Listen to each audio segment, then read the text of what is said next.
जय बाबा रीसा। आज हम आपको बाबा रामदेव जी महाराज का प्राचीन इतिहास बताएंगे जो 100% सत्य है। हमारा इतिहास किसी मनगढ़ंत पुस्तक से नहीं लिया गया है अपितु 150 वर्ष के बुजुर्ग से लिया गया है जो बिल्कुल सत्य है। आए बाबा रामदेव जी महाराज का सच्चा इतिहास शुरू करने से पहले यदि आप हमारे चैनल पर नए हो तो चैनल को सब्सक्राइब जरूर कर लें। हमारा चैनल भी नया है, आपका साथ ही हमारा जोश है। आए बाबा रामदेव जी का इतिहास शुरू करते हैं। बाबा रामदेव जी क्षत्रिय थे या मेघवाल ये चर्चा का विषय है, परंतु सच यही है कि रामदेव जी सच में अजमल जी के ही पुत्र हैं। बाबा रामदेव जी बचपन से ही बड़े दिलवाले रहे हैं। उनके लिए सभी जाति वर्ग समान थे, उनके लिए सभी धर्म एक था और यह बात राजपूतों को हजम नहीं होती थी कि कोई राजपूत वंश का लड़का जाति धर्म के खिलाफ जाकर जातिवाद छुआछूत नीचे का दमन कर रहा है। बचपन से ही बाबा रामदेव जी महाराज को बहुत सी मुश्किलों का सामना करना पड़ा था।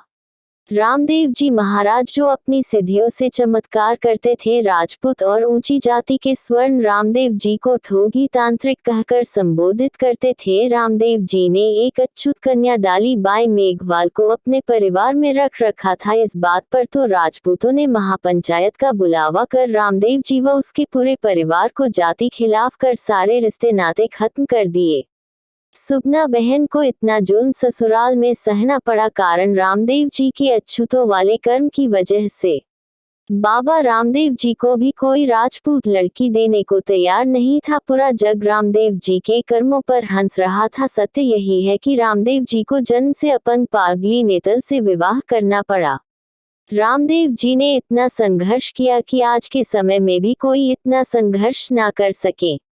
बाबा रामदेव जी महाराज ने सेवा धर्म को ही श्रेष्ठ धर्म बताया था। रामदेव जी कहते थे कि परोपकारी बनो, बड़े बूढ़ों की सेवा करो, बीमार लोगों की मुफ्त में सेवा करो, आपको स्वर्ग की प्राप्ति हो जाएगी।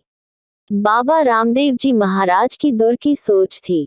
जब रामदेव जी का विरोध क्षत्रिय राजपूतों ने किया था तो रामदेव जी ने राजपूतों की भविष्यवाणी बहुत टाइम पहले ही कर दी थी कि हे क्षत्रियो मत करो, अपनी जाति पर घमंड मत करो, अछूतों पर अत्याचार में देख रहा हूँ। एक वक्त ऐसा आएगा कि तुम कहीं के नहीं रहोगे, राजे रजवाड़ों से तुम भीख मांगते ठोकरें खाते नजर आओगे।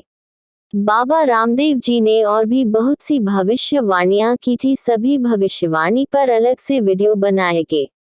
बाबा रामदेव जी ने इतना संघर्ष किया कि उनको अपना घर बार महल तक छोड़ना पड़ा था, पिता माता को भी छोड़ना पड़ा था और मानव सेवा धर्म की स्थापना में लग गए थे और रामदेवरा का नव निर्माण किया था। और बाबा रामदेव जी ने कहा कि जो मेरे बसाए गांव में रहेगा जाति धर्म से हटकर ही आना।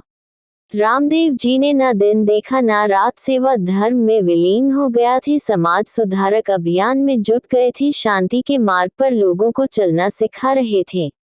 हरजी भाटी एक चोर डाकू था पर बाबा रामदेव जी ने मारा नहीं, उनकी आंखें खोल दी अपने ज्ञान से। अछूत कन्या को घर रखा, लोगों ने परिवार ने विरोध किया पर कभी झुके नहीं। घर छोड़ा, परिवार छोड़ा, दुनिया से लड़े परंतु कभी लक्ष्य से नहीं हटे रामदेव जी। बाबा रामदेव जी को अपनी पचरंगी ध्वजा अति प्यारी थी, वही ध्वजा शांति, मानव धर्म और सेवा धर्म की प्रतीक थी। कहते हैं कि बाबा की ध्वजा में आज भी बाबा के प्राण बसते हैं। बाबा रामदेव जी समाज सुधारक संत भी थे। कहते हैं कि बाबा रामदेव जी भजन कीर्तन के माध्यम से लोगों को जागरूक करते थे। बाबा रामदेव जी अकेले नहीं थे, बाबा रामदेव जी के साथ अछूत समाज कंधे से कंधा लगाया खड़ी थी। अछूतों और बाबा रामदेव जी के बीच अनंत प्रेम था।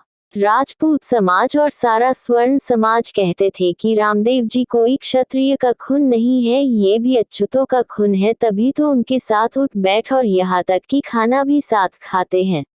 बाबा रामदेव जी का सच्चा इतिहास बहुत लंबा है, हमने सिर्फ शॉर्ट में वर्णन किया है। अगले वीडियो में फिर बाबा रामदेव जी के इतिहास पर चर्चा करेंगे।